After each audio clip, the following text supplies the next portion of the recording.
We forgot to talk about our Starbucks. Starbucks. We're back, part 2. Okay, so I still got just the plain cup. My everyday drink. Vanilla cappuccino. Grande. It is grand. It's a grand day because it's Friday. What are you drinking? I'm drinking a roasted Silhouette. It's like a African brew, Starbucks, but I brought my tumbler. I don't know if you guys know, but every holiday, Christmas holiday, they sell these really cool tumblers, and nothing super fancy about the tumbler. We're gonna buy it because it's Starbucks, but once you buy the tumbler, you get free coffee refills the entire Christmas season. That's pretty so this cool. is one of the ones that I got. So today I decided to get regular coffee. So we have the Silhouette brew. It's strong, How much y'all. is the tumbler? The tumbler is like a mortgage payment. That's what I thought. It's like $40. Woo. I think at first when they started doing it, it was $25, but it's $40. It's 40 now? It's $40, child. So you got to buy about 80 cups before you take up the price? No, actually, because they released it December, and it's good all the way until the end of January or something like that. But the coffee is like $2, so you have to like the regular so coffee. You got about 20. So yeah, 20, like 20 visits. Now we do 20 visits. Yeah. We go to work every day, so. But anyway, these are awesome. I have a collection of them. And this is part 2. Table salt, carpool, messages and madness. This is Friday, July 8th. Thank goodness it's Friday. It's Friday, y'all. And, we were talking a little bit about just understanding your purpose and why you decided to take on a job, and really keeping your establishing yourself and embracing opportunities to professionally develop so that you can you can have some growth in your organization. And sometimes we go into organizations that don't understand their process or procedures, or never been exposed to process and procedures in the past, and fight against that. And a lot of us do it when we're young and entering the industry for the first time, as I did, and others do it because they've been in industries for so long that never had process and procedures and never had accountability and all of those things. And we talked about accountability in previous videos. But these are things that we need to be cognizant of in any career that we decide to go into, rather it's academia, rather it is the judicial industry. But you know what? I think we could probably do like 10, 15, 20, on and on and on shows about accountability, because before I was coming to pick you up this morning, I was listening to the radio, and of course right now the big news or the big topic in the news is all of the recent shootings involving police officers, and then they had the one with in Baton Rouge. Mm-hmm. Then they had the other one. I don't know where they were. I haven't been keeping up with all of the details, but what they were talking about is like, where's the accountability? Yeah. It's like, what is this trend where people are no longer being held accountable for their actions? If you make a mistake, you have to acknowledge it before you can even begin to change it. Yes. I mean, that's just how it is. And and you wonder why people. My parents were police officers, both of them, and many of my family members were in the military. And she has family members that are in line of military people in my family, right? And so, I've always had a reverence for law enforcement. And in fact, when I went to school for my undergrad, I wanted to, I studied criminal justice. I wanted to be an attorney, and, that just didn't work out for me. But, I always had love for them.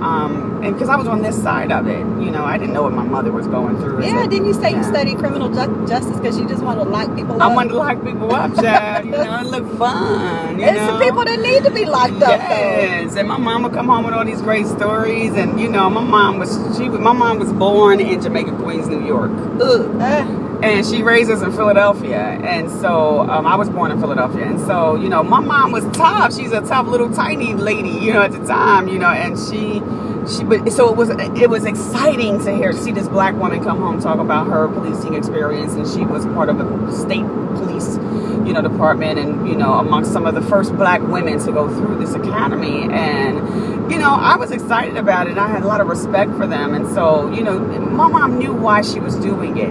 That wasn't her initial career objective, but she knew why she was doing it, and she stayed in until she retired, and had health issues. But the bottom line is, you have to know why you are there, because if there is something not right, you're not happy, if you really cannot embrace your whole community because you are here and hired to serve and protect us, then you might want to rethink your career. I think some people do it, or go into that field or whatever, because they just get their rocks off handling people. And like you said, if that's why you're doing it, yeah, you're in it for the wrong reason. I mean, if you want to get your make a big rocks off, mistake. And most of the time, the decisions that have to be made in a matter of split seconds. And if your true nature is one that you just trying to show that you're somebody, right? I don't know. That's a bad situation right there. And it's dangerous. It's dangerous for you as an individual because you're coming in this thing for the wrong purpose. It's dangerous for the person whom you're supposed to be, or the people whom you're supposed to be protecting. And it's just sad,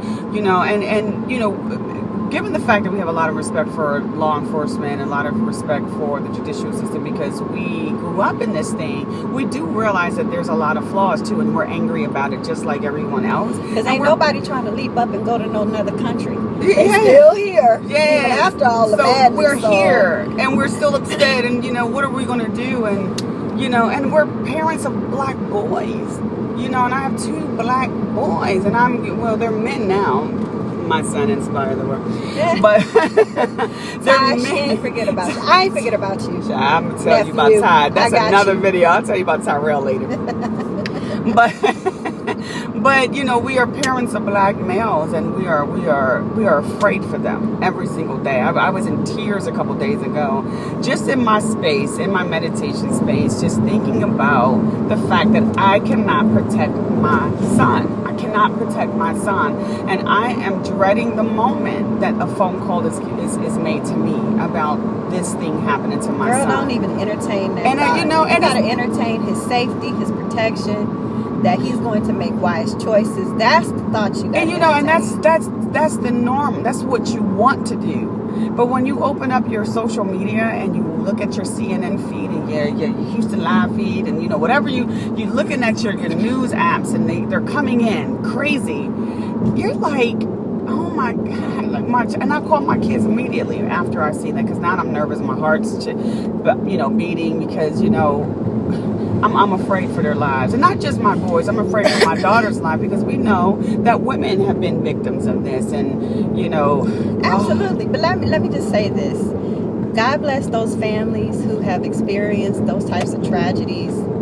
I can't even begin to imagine what that must feel like. But I think when those things happen and you're witnessing them, and they're always being brought to your attention, it's just a reminder. That's life's way of reminding us that, look, tomorrow ain't promised to nobody. It can be you in that situation, but it's not. It's not you. And you got to find gratitude in that. And it's just like we were talking about the accountability thing. It's that moment where you can make a decision, like you said, to reach out to your kid. I do it all the time. As soon as I hear one of those stories, I'm reaching out to my kids, and I'm saying, look, I'm so grateful to have you here in my life, and I'm grateful that situation wasn't our situation, even though it could be. But that's the whole point of being grateful, Right. And it's just a reminder to be grateful. And that's a reminder for me. It's kind of like just because there are people at my workplace that I pepper up their ribs all the time, and some of them are men that irritate the crap out of me, and now I kind of look at them, and different eye because they are black men, and they're, you know, they are at risk, you know, also. And I worry for them as much as I pepper them up, you know, and give them a hard way to go. I'm worried for them too, and so, you know, I want to make it my goal to embrace them and tell them, remind them how important they are, and remind them to be safe, and, you know, all those things that I just want to say now, and so, because I don't want to regret not saying it to them. So we love you, kids. We love you. But you know, in our next show, we need to talk about how these things, while they may make us grateful for the opportunity to tell our kids today, here in the here and now, that we love them, it should also incite us to action. So join us in the next show, because we're going to talk about how we can turn these negative stories or these negative things that happen in our environment and do something about it. How to impact change. Right. I mean, that's all a part of leadership. So. And we love you, Louisiana. We love you, Minnesota. We're there for you, even though we can't be there physically. And we pray for the families who have lost those beautiful men over the past week. Amen.